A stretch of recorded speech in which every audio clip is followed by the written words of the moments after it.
from JBS Studios in Greater New York, this is the JBS News Update with Teisha Bader. I'm Teisha Bader with the JBS News Update for Wednesday, April the 25th, 2018. Israeli Prime Minister Benjamin Netanyahu met today with the family of Israeli citizen Avira Mengistu, who is being held by terror group Hamas in Gaza. The Prime Minister's office said Netanyahu updated the family on efforts being made to return Mengistu, and that the sit-down was part of the regular contact maintained by Netanyahu with the families of Israelis in Hamas captivity. Ilan, Avira's brother, told Chadashot Television News, "We were updated on new developments, saying that the government has a very strong sense that there are opportunities here." Mengistu is believed to suffer from mental illness and entered Gaza of his own accord on September the 7th of 2014. He was then detained and interrogated by Hamas, who is believed to be keeping him captive. Meanwhile, the parents of slain IDF soldier Hadar Golden, whose remains are being held by Hamas, as well as those of slain IDF soldier Oron Shaul, are outraged at the Prime Minister for missing an opportunity to negotiate for the boys' return. Yesterday, Egypt gave authorization to allow the remains of Hamas engineer Fadi al-Bach, who was killed Sunday in Malaysia, to pass through Egypt's Rafah crossing and enter Gaza for burial, even though Israel had asked Egypt not to allow that. Golden's parents called this a failure of the Israeli government, that it did not demand the return of Hadar and Oron's bodies in this context. The Prime Minister of Romania arrived in Israel today. Viorica Dancila met with Prime Minister Netanyahu and then visited the Yad Vashem Holocaust Memorial. Tomorrow she will meet with Israeli President Reuven Rivlin and visit the Western Wall.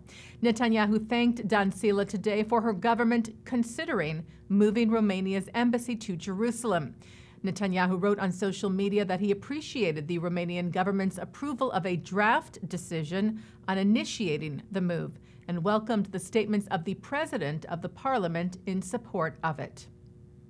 Well, Germans of many religions took to the streets today to show their solidarity with the Jewish community. Muslims and Christians joined with Jews at the Berlin Wears Kippah event, with hundreds wearing the Jewish skull cap in the city, as well as at several other marches across Germany to show their support and defiance after a number of anti-Semitic incidents, including the assault last week of an Arab-Israeli teenager who was wearing a kippah to see if, in fact, it was dangerous for a Jew to walk down the street. Yesterday, Germany's Central Council of Jews Director Joseph Schuster warned against wearing a kippah, but the head of the European Jewish Association, Rabbi Menachem Margolin, criticized Schuster, saying he was mistaken and that not wearing a skull cap due to fear of anti-Semitism is in fact the fulfillment of the vision of anti-Semites in Europe. German Foreign Minister Heiko Maas told the Daily Tagesspiegel ahead of the event today, "We must never allow anti-Semitism to become commonplace in Germany again." And a follow-up to a story we told you about yesterday, the organizers of Germany's Echo Music Awards say they are canceling the prize and starting over. Germany's Music Industry Association said the Echo brand is so badly damaged that a complete new beginning is necessary.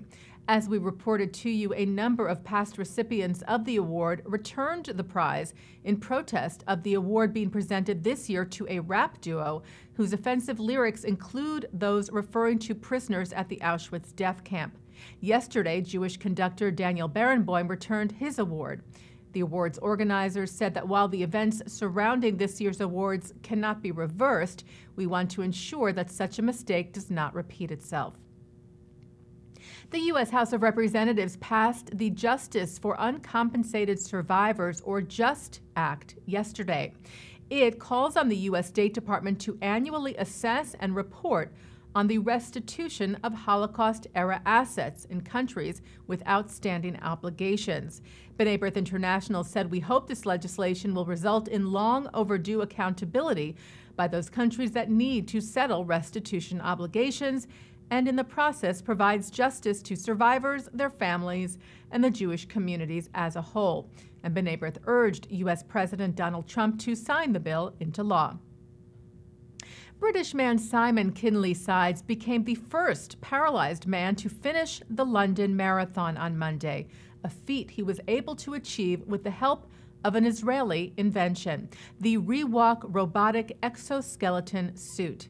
Kinley-Sides walked the entire 26.2-mile course wearing the device developed in Israel in 26.5 hours, making him also the fastest Rewalk user to complete a full marathon in the world.